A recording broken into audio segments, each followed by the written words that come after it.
అమ్మతోడు కళ్ళు మీరే తాగుతున్నా నాకు ఇత్తేమవుతుంది. ఏ కర్ణాకర్గా నీ కూరేసుడు ఎక్కువ, ఏదో పోనీ వేసినాం, కళ్ళు పోయా మాకే చాలది అనే చిన్న శివన్న కూర మంచిగా అండిరు కానీ జిట్టు తీసేసి రాయ్ ఇవరకే నడవంతర పొడి వచ్చిండు. ఎక్కర్ర వారి జిట్టు తీద్దామని ముక్కలు తీసుకుంటా దింపుతున్నా అగ్గిలేస్తానని తీసి నోట్లు వేసిండు అని గంత అపచన ఉంది అని రమ్మనుడే పాపం అయింది. మనం చిన్న రమ్మనాయ పాప అంటున్నావు, ఇన్ని రోజులు రమ్మన్నారే నువ్వే రమ్మంటివి పోంది అని శివన్న అమరికే చెప్పిండు అద్దురా అని.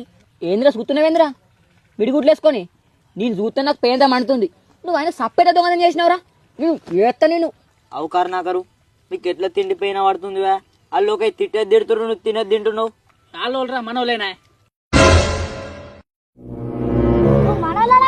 పేరునే మాడుతుంది. రసూలుగా నువ్వు తప్పు పని చేసినావురా, ముక్క అందుకుని కళ్ళలో ఎంపుతాయిపోవారా సచ్చు మంటకు. మీరు కళ్ళు పోయమంటే కళ్ళు పోయారు, ఈ తిన్నేమో పోయిన వాటనియరు. అవునే అప్పుడెందుకు పొత్తి ఊడ్చుకోరా, మరి అప్పుడే బొమ్మంటే పోపోరా. నేను పోరా పో, నీ వద్దంటానరా గిసొండలో ఉంటే దావాదు కూడా మనసు పట్టది. కాదురా ప్లాన్ వేసినప్పుడు ఎట్లా మాట్లాడినవరా నువ్వు, సంసార మాటలు మాట్లాడుతుంది.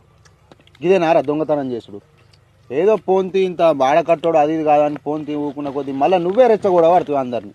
నా సప్పెత్తుగా నాతో మాట్లాడుతున్నా మళ్ళాడు కొడతా నేను.